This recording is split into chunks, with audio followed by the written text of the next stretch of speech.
بڑی دلچسپ بات ہوتی ہے جب بھی میں آپ سے مخاطب ہوتا ہوں. ایک دن مجھے پی ٹی آئی والے بڑی داد دیتے ہیں کمال ویلاگ کر دیا، اگلے روز اگر ان کے اوپر تنقید کروں تو نون لیگ والے بڑی داد دیتے ہیں، ایک دن نون لیگ والے گالیاں دیتے ہیں، اگلے دن پی ٹی آئی والے دیتے ہیں. تو مجھ سے کچھ لوگ نیچے کامنٹس میں پوچھتے بھی ہیں اور اعتراض بھی کرتے ہیں، سبسکرائب بھی کرتے ہیں، ان سبسکرائب بھی کرتے ہیں. میں یہی تو آپ کی خدمت میں عرض کرنا چاہ رہا ہوں کہ صحافی کا کام ہی یہی ہے، جو خبر، جو اسکیم، جو ایشو زیر بحث ہے اس کے دونوں پہلو آپ تک پہنچائے جائیں، بجائے اس کے کہ میں خاص سیاسی جماعت کا ترجمان بن کے صرف وہی بات کروں جو اس کو سوٹ کرتی ہے. یہ کام نہیں ہے صحافی کا. یہی ہم کوشش کریں کہ فرق ڈالیں. عوام اب تنگ آ گئے ہیں مرضی کا سچ پی ٹی آئی کا سن کے، مرضی کا سچ نون لیگ کا سن کے. عوام چاہتے ہیں یار ہمیں وہ بات بتائیں نا جو یہ دونوں ڈسکس نہیں کر رہے. اس لیے میں بتا رہا ہوں کہ جو سیٹ اپ اسکیم ابھی لگی ہوئی ہے اس کے تناظر میں یہ ہونے جا رہا ہے اگلے ہفتے میں. باجوہ صاحب کی کوئی کہانی اس میں نہیں ڈالی جائے گی، ان کے خلاف کوئی کیس نہیں ہے. ہاں، ججز جن کا حوالہ فیصل واڈا بھی دے رہے ہیں، کچھ بیوروکریٹس، کچھ میڈیا پرسنس، ان کے نام اس میں آ سکتے ہیں. اور ایک اور ہمارے صحافی حماد حسن، ان تو یہ خبر دی کہ کئی اہم صحافیوں رینکرز کی لسٹ جو ہے وہ ٹیکس ڈپارٹمنٹ کو بھیج کر تفصیلات فراہم کرنے کا حکم جاری کیا گیا ہے. ان صحافیوں کو مبارک ہو جن کے ایسٹس بہت محدود ہیں. تو میں نے کہا جی خیر مبارک، کیونکہ ہمارے ایسٹس تو انتہائی محدود ہیں، نہ ہونے کے برابر ہیں. تو جن کے ایسٹس ہیں کھلے ڈولے، جو اس سلسلے کا حصہ تھے، جنہوں نے بہتی گنگا میں اشنان کیا، وہ بھگتیں، وہ جانیں اور ان کی کہانیاں جانیں. وہ کہندے نا پنجابی کھادیاں جنہاں نے گاجراں ٹھڈ انہاں دے پیٹ سانوں کی لگے. ہمارا کام تو صحافی کے طور پر خبر دینا ہے. اب دوسرا کوہاٹ جلسہ وہ بھی میں نے دیکھا ہے. سہیل آفریدی صاحب وہاں مخاطب تھے، جنید اکبر بھی تھے، شہریار خان آفریدی بھی تھے، شفیع جان اور دیگر کو میں نے دیکھا. انہوں نے اعلان کر رکھا تھا پی ٹی آئی نے کہ یہ اگلے 10-15 روز کے پی کے اندر مختلف جو شہر ہیں وہاں پہ جلسے کریں گے بیفور دا فائنل کال. تو یہاں میں نے سہیل آفریدی کی تقریر کو بھی دیکھا سوشل میڈیا کے اوپر. وہ تو کہہ رہے ہیں واپسی یا تو ہم کفن میں آئیں گے یا آزادی لے کر آئیں گے اگر ہم اسلام آباد کی طرف گئے. اور کہہ رہے ہیں جی کہ ادارے عمران خان کو جھکانے یا پی ٹی آئی کو ختم کرنے کی کوشش کر رہے ہیں، اور جو مذاکرات کی ذمہ داری ہے وہ خان صاحب نے اچک زئی اور راجہ صاحب کو دی ہوئی ہے، راجہ علامہ ناصر عباس صاحب کو. شفیع جان کا اس میں جو خطاب تھا اس کا کچھ حصہ میں نے دیکھا، بڑا خطرناک تھا. وہ کہتے ہیں جی پریس کانفرنس کا حوالہ دیتے ہوئے کہ اس کو رندہ پھیر دیا کوہاٹ کے لوگوں نے، اور خان کا پیغام آ چکا ہے آزادی یا موت. یہ نعرے خون گرمانے کے لیے تو بہت اچھے ہوتے ہیں. یہ نعرے اپنے پولیٹیکل ورکر اور سپورٹر کو ایکٹیویٹ رکھنے کے لیے یا ان کے اندر جذبہ پیدا کرنے کے لیے بہت اچھے ہوتے ہیں. لیکن سچی بات یہ ہے کہ آج کے جلسے میں ڈی چوک کی مانگ بھی کی گئی. ابھی تک پی ٹی آئی کی قیادت یا تحریک تحفظ آئین پاکستان ڈی چوک دھرنا یا کوئی ایسے واضح لائحہ عمل دینے سے انکاری ہے. ہاں، خون گرمانے کے لیے، تحریک میں تحرک رکھنے کے لیے جلسوں کا سلسلہ جاری و ساری ہے جو ایک سیاسی جماعت کو کرتے رہنا چاہیے، ان کا حق ہے، انہیں ملنا چاہیے. لیکن اگر آپ یہ کہیں کہ کوئی واضح لائن آف ایکشن فوراً دے دی گئی ہے تو ایسا نہیں ہے. وہ جو کمیٹی کی میں ذکر کل پرسوں سے آپ کو سنا رہا ہوں، اس میں نے بتایا تھا علامہ راجہ ناصر عباس اچک صاحب کہتے ہیں کہ ہم پی ٹی آئی کی کمیٹی میں نہیں رہنا چاہتے. اس کے پیرل ایک سسٹم اگر آپ ارینج کریں کوئی ہٹ کے کہ اتحادی بھی شامل ہو، پی ٹی آئی کے لوگ ہوں، کوئی اپیکس کمیٹی، تو وہ بات ہمیں زیب دے گی. اب میں آ جاتا ہوں اس خبر کی جانب جو بہت ہی افسوسناک ہے. لیکن اس سے پہلے ذرا ایک بھارتی فضائیہ کے پائلٹ کا قصہ سن لیں. ان صاحب کا نام جو ہے، ان کو کہا جا رہا ہے کلندرا شرما. کلندرا شرما جو ہیں، یہ آسام جو بھارت کی ریاست ہے، وہاں تیز پور نامی ایک شہر ہے، وہاں یہ مقیم ہیں. ابھی تیز پور میں ایک یونیورسٹی ہے، وہاں ٹیکنیکل اسسٹنٹ کے طور پر کام کر رہے ہیں. اور ایئر فورس جو انڈیا کی تھی اس کے یہ افسر تھے، کوئی 2022 میں یا 2002 میں، معاف کیجیے گا، یہ ایئر فورس سے ریٹائرڈ ہوئے، پھر ایک پرائیویٹ یونیورسٹی میں ٹیکنیکل افسر کے طور پر کام کر رہے تھے.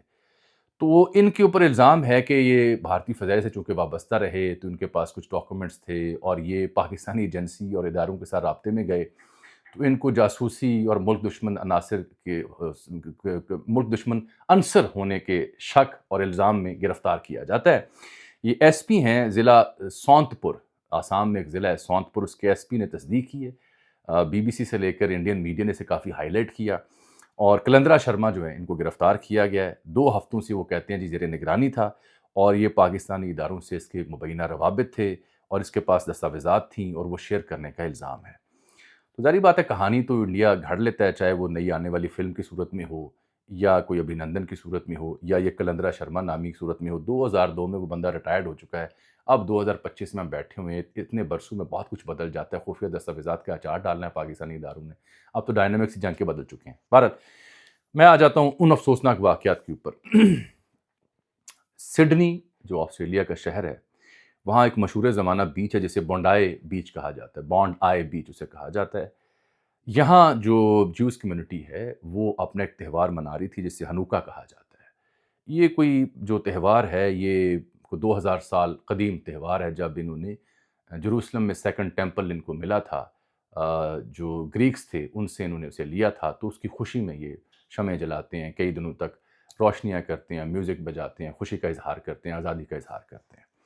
تو یہ ایونٹ جو ہے نومبر کے آخر میں یا دسمبر کے پہلے چند دنوں میں منایا جاتا ہے۔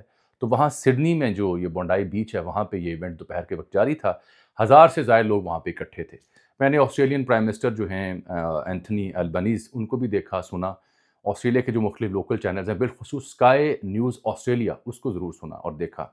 ٹویٹر پر جو اس وقت جنگ جاری ہے وہ یہ ہے کہ جن لوگوں نے حملہ کیا اس بیچ پہ، وہاں پہ ہنوکا نامی تہوار منانے والے جیوز کے اوپر، وہ مسلمان ہے، اور ان میں سے ایک شخص کا نام نوید اکرم ہے جو کہ شاید پاکستانی ہے۔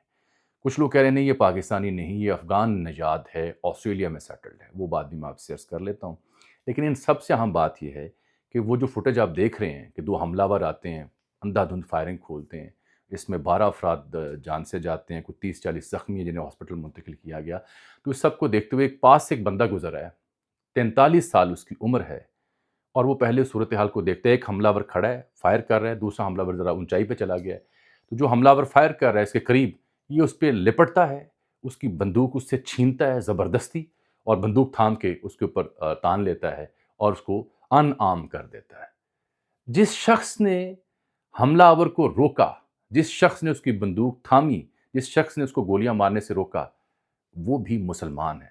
43 برس اس کی عمر ہے، احمد احمد اس کا نام ہے، 2 بچوں کا یہ باپ ہے، اور یہ پھل فروش ہے، یعنی سبزیاں یا پھل وہاں پہ بیچتا ہے آسٹریلیا میں، اور اس کو اب ہیرو قرار دیا جا رہا ہے۔ 2 گولیاں اس کو خود لگی ہیں، ہاسپٹل میں یہ زیر علاج ہے۔ اس کا ایک کزن ہے مصطفیٰ، اس نے ایک جو اسکائی نیوز کا نمائندہ ہے، اسکائی نیوز آسٹریلیا، اس کو انٹرویو دیتے ہوئے اس نے بتایا کہ اس کی شناخت کیا ہے، اس کے بچے کتنے ہیں، اور ابھی ہاسپٹل میں زیر علاج ہے۔ تو جہاں بین الاقوامی میڈیا، انڈین میڈیا یا افغان میڈیا تمام توپوں کا رخ پاکستان اور پاکستانیوں کے اوپر کر رہے ہیں، وہاں وہ یہ بھی یاد رکھیں کہ اسلام دہشت گردی کا درس نہیں دیتا۔ اسی اسلام کو ماننے والا احمد احمد وہ شخص ہے جس نے دہشت گردی کی بندوق روکی، وہ وہاں پہ آسٹریلیا میں ہیرو قرار دیا جا رہا ہے۔ بہرحال 1000 سے زائد افراد موجود تھے، جشن یہ منا رہے تھے، اور یہ 1996 میں آخری بار آسٹریلیا میں ایسا کوئی افسوسناک واقعہ پیش آیا تھا۔ پورٹ آرتھر پر حملہ ہوا تھا، 35 افراد ہلاک ہوئے تھے۔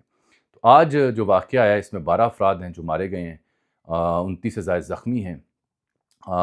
اب جو ان کے پرائم منسٹر ہیں ان تو بڑا واضح ایک سٹیٹمنٹ دی ہے کہ یہ ایک منظم دہشت گردی ہے، یہ ایک آسٹریلین قوم کے خلاف ایک دہشت گردی ہے، اور یہ آسٹریلین جیوز کے خلاف نہیں، ہر آسٹریلین شہری کے خلاف یہ کارروائی ہے، اس کا بھرپور جواب دیا جائے گا۔ ادارے ان کے تحقیقات کر رہے ہیں، وہ چیزیں منظر عام پر لے کے آئیں گے کہ کیا نوید اکرم کا تعلق ہے یا نہیں۔ ہاں، نوید اکرم کے بارے میں دیکھ رہا ہوں 2022 کے ایک پوسٹ ہے جو کہ آدم اسماعیل نامی شخص نے مراد انسٹیٹیوٹ اس کے پلیٹ فارم سے شیئر کی کہ اس نے 2022 میں تجوید کا کورس مکمل کیا، اور یہ ایک مذہبی رہنما کے ساتھ کھڑا ہے، پیچھے قرآن اور سنت کی کتابیں لگی ہوئی ہیں۔ تو اس تصویر کو دیکھ کر کے انڈین میڈیا نے فریم کیا کہ یہ شاید پاکستانی ہے۔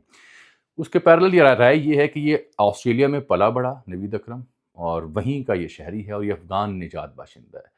خیر، میں اس بحث میں نہیں پڑھوں گا، میری بحث یہ ہے کہ اگر کوئی بدبخت مذہب کا غلط استعمال کرتا ہے تو وہ مذہب اس کی نمائندگی نہیں کرتا، مذہب نمائندگی کرتا ہے اس شخص کی جس نے بندوق روکی، جس نے دہشت گردی کے آگے ہاتھ اٹھایا، اس نے پھر مارا، اس بندے کو کھینچا، بندوق کھینچنے کے بعد اس کو ان نام کر کے اس نے پھر ہاتھ اوپر اٹھائی پولیس کو بتانے کے لیے کہ بھائی میں دہشت گردی میں نے روکا ہے، پھر اسے وہ ہاسپٹل لے گئے۔ بہرکیف یہ ایک تو واقعہ ایک ہے۔ دوسرا جو واقعہ ہے اس سے جڑا، وہ اس سے بھی خطرناک ہے۔ وہ امریکی ریاست ہے روڈ آئیلینڈ، وہاں پروویڈنس نامی جو شہر ہے وہاں کی براؤن یونیورسٹی ہے۔ تو میں دیکھ رہا تھا ایک چین میں یہ واقعات ہوئے ہیں۔ براؤن یونیورسٹی میں 2 طالب علم ہلاک ہوئے ہیں، ایک شخص ہے سیاہ کپڑوں میں، اس نے وہاں پہ یہ کارروائی کی، اور 2 طالب علم ہلاک ہوئے، 9 زخمی ہوئے، اور اس یونیورسٹی کو، براؤن یونیورسٹی کو لاک ڈاؤن کر دیا گیا ہے۔ یہ کہانی یہاں بھی ختم نہیں ہوتی، ایک تیسرا واقعہ بھی پیش آتا ہے، اور تیسرا واقعہ جرمنی میں پیش آتا ہے کہ وہاں پہ کرسمس آنے والا ہے، تو اس کی مارکیٹ پر اس کی تیاریاں زور و شور سے جاری ہیں، تو ایک مارکیٹ پر حملہ بندی کی منصوبے میں جرمن پولیس نے 5 افراد کو گرفتار کیا۔ یہ 5 افراد میں سے 3 کا تعلق مراکش سے ہے، ایک کا تعلق مصر سے ہے، ایک کا تعلق شام سے ہے، تینوں مسلم ممالک سے ہیں، اور یہ جمعے کو ان کو گرفتار کیا گیا۔ یہ پلاننگ کر رہے تھے کہ کرسمس مارکیٹ میں جب رش ہو تو گاڑی، دھماکہ خیز مواد اور دیگر چیزیں مکمل کی جائیں اور ان کے اوپر چڑھ دوڑا جائے، میکسیمم نقصان پہنچایا جائے۔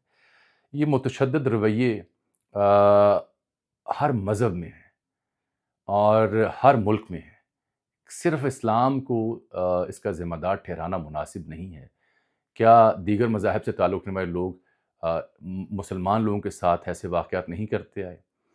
اور خیر لمبی کہانی ہے، میں اس میں جاؤں گا نہیں، لیکن مجھے افسوس اس بات کا ہو رہا ہے کہ یہ 3 واقعات 24 گھنٹوں میں جو ہوئے ہیں، یہ مجھے خطرے کی گھنٹی ہے۔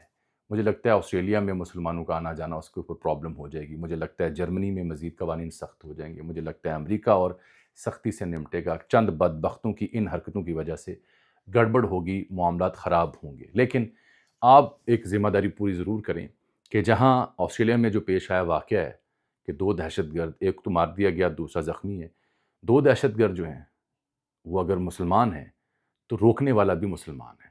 تو یہ تفریق جو انڈین میڈیا نے بالخصوص کھڑی کی ہوئی تھی کہ جی دہشت گردی کے پیچھے ہوتا ہی اسلام اور دہشت گرد ہوتا ہی پاکستان ہے، تو ان کو یہ ضرور بتائیں کہ وہ روکنے والا بھی مسلمان ہے، جس کا نام احمد الاحمد ہے۔ مجھے آج کے لیے آپ اجازت دیجیے، اللہ حافظ۔